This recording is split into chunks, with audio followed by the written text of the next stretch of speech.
So I think it's time to talk about Slight and Tearlament coming to the TCG in the next coming weeks.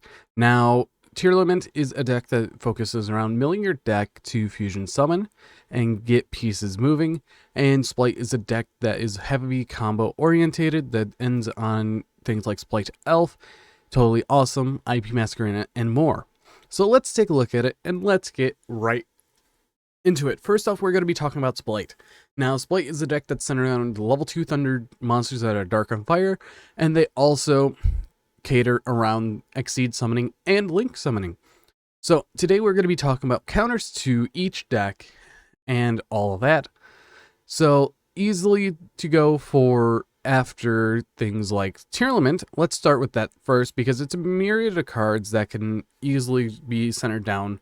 And I feel like that Tearlament at the start won't do much, but people will start theorying out things like Branded Therian, or the Branded Therian version, Therian or Branded split off, or even just a pure Punk variant with Tearlament cards in it.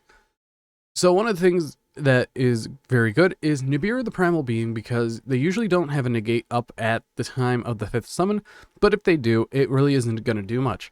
Next up is Contact C. This is one that you have to be wary about because they also can run a Link package if they're not playing the Branded engine at all, because they could just make something like an IP Masquerade and still combo off. One of the cards that hit them the most is Dimension Shifter, because it banishes everything in their deck, and I feel like that this is going to be the most prominent hand trap of the next format. After that, we have Deck Devastation Virus. This card destroys all monsters with 1500 attack or less, which is majority of the Tearlament cards. As if we look at the Tearlament cards, the ones that it hits are the most important, like Reno Heart, the Hafenis, and Miru. It doesn't hit Shaylin, but the other three are very important as well.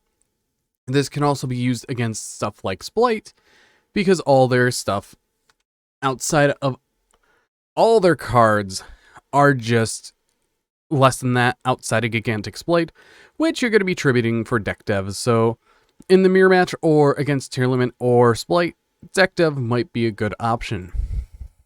But let's take a look at some of the staple hand traps that you kind of do want to go for after things like Splight. Now, again, Splight does have access to IP Masquerade, so Contact C really isn't a problem, and this is a link to that they can summon their monsters to, which is very good.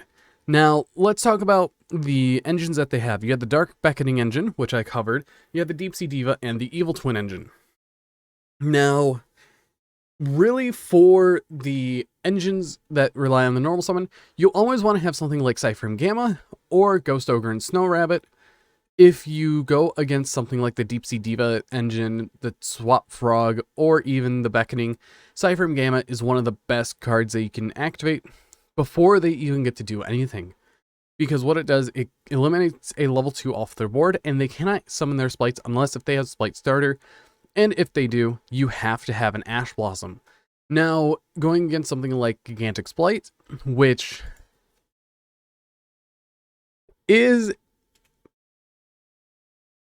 a huge behemoth, because you could detach a material from a Exceed monster you control to summon out a level rank or link 2 monster, or you make that a special summon a level 2 monster from your deck, which is most likely going to be the Frog engine. But it locks you into level rank 2, link 2, so you kind of don't want that. So you want more of a targeting style of a negate. Something like Ghost Mourner or Moonlit Chill, Effect Veiler, Imperm, Ash Blossom, Ghost Ogre, or even Ghost Mourner if you really want. This is a huge myriad of options that you have, which is very amazing. Now, for Gigantic Splight, if they have 2 Exceeds on the field, you really want to not let that go through with like a Gamma. With these main 5. So you have these main 5 just to counter it, and there's so many options that you could do. Now, against something like Splight Elf, which summons exceeds from, or summons monsters from the graveyard, you want to have something like a DD Crow or Grove Stoker because it just summons it straight up. So something like DD Crow is amazing. Something like Gamma is also amazing. Ogre really doesn't do much, but it gives them one less card to work with, but that still doesn't matter because they're going to keep the elf on the board. Things like your Mourner, the targeting negations, or stuff that gets rid of stuff in the graveyard is very good. Now, for Dimensional Shifter, you can run it, but it really doesn't...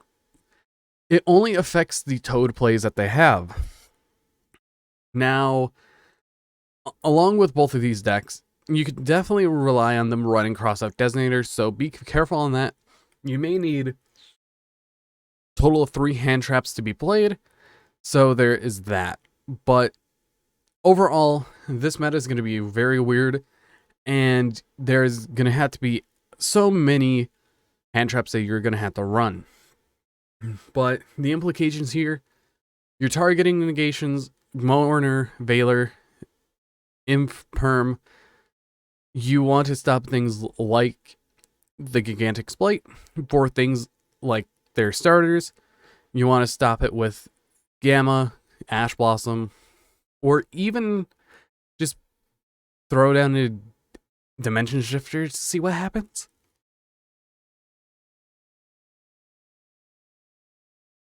But it's just a lot of theory crafting and a lot of testing that you're going to have to do, but this is just a general amount of cards that you could be playing. Contact C is a very iffy card, but keep in mind, it will stop them for one play, so there's that. But I wonder what you guys think about this. Tell me how much you're ready for the format and how much you're not ready for the format. And tell me if this helped. Because I don't really see Tearlaments doing much at the start, but Splight is going to skyrocket out of control very fast. But anyways, I've been Bolt Spider. See you guys in the next video, and goodbye.